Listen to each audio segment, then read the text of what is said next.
সকাল সকাল বৃষ্টির মধ্যেই বেরিয়ে পড়েছি সাভার যাওয়ার উদ্দেশ্যে। শুনলাম সাভারের কাচ্চি ভাইতে বাই ওয়ান এবং গেট ওয়ান এর একটি অফার চলতেছে। সেজন্যই আমি আর আমার খাদক বন্ধুরা অটোতে করে রওনা দিয়েছি সাভারের উদ্দেশ্যে। তো অটোতে এসে আমরা 20 মাইল নামলাম এবং 20 মাইল থেকে এখন আমরা একটি পাবলিক বাসে চলে বসেছি। তো এই বাসে করে কিন্তু আমাদেরকে সাভারের যে থানা স্ট্যান্ডটি রয়েছে সেই থানা স্ট্যান্ডে নামিয়ে দিবে। তো বৃষ্টি ছিল, সেই জন্য আমরা বাহিরে ভিডিও করতে পারিনি, সরাসরি চলে এসেছি সাভারের কাচ্চি ভাই রেস্টুরেন্টে। অন্যান্য শুক্রবারের তুলনায় কিন্তু আজকের দিনটা একটু বেশি মানুষ এবং জাঁকজমকপূর্ণ। তার কারণ হলো কাচ্চি ভাইতে চলতেছে buy one get one mutton তেহেরির অফার। তো আমরা খাদক বাহিনীরা চলে এসেছি সেই অফারটি লুফে নিতে। প্রথমেই আমরা ফ্রেশ হয়ে নিচ্ছি, বৃষ্টিতে ভিজে আসার কারণে আগে হাত মুখ ধুয়ে নিলাম।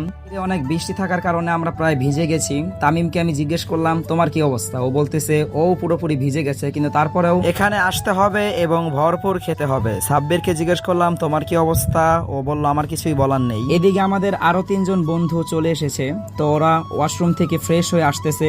আসার পরে আমরা একটু অপেক্ষা করিনি, বাই ওয়ান গেট ওয়ানের যে মাটন তেহেরিটা রয়েছে সেটা কিন্তু আমরা অর্ডার করে দিয়েছি। আর এখানে আলামিন সবার সামনে খাবারগুলোকে সার্ভ করে দিচ্ছে। আর এইদিকে কিন্তু সাব্বির খাবার বাড়া শুরু করে দিয়েছে আর আমিও খাবার খাওয়া শুরু করে দিলাম।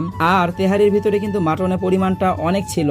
আর টেস্টের কথা বলতে গেলে দারুণ লেগেছে খেতে। সবকিছু ঠিক থাকলেও তেহারিটা ঝরঝরা হয়নি। আজকের ভিডিওটি এই পর্যন্তই।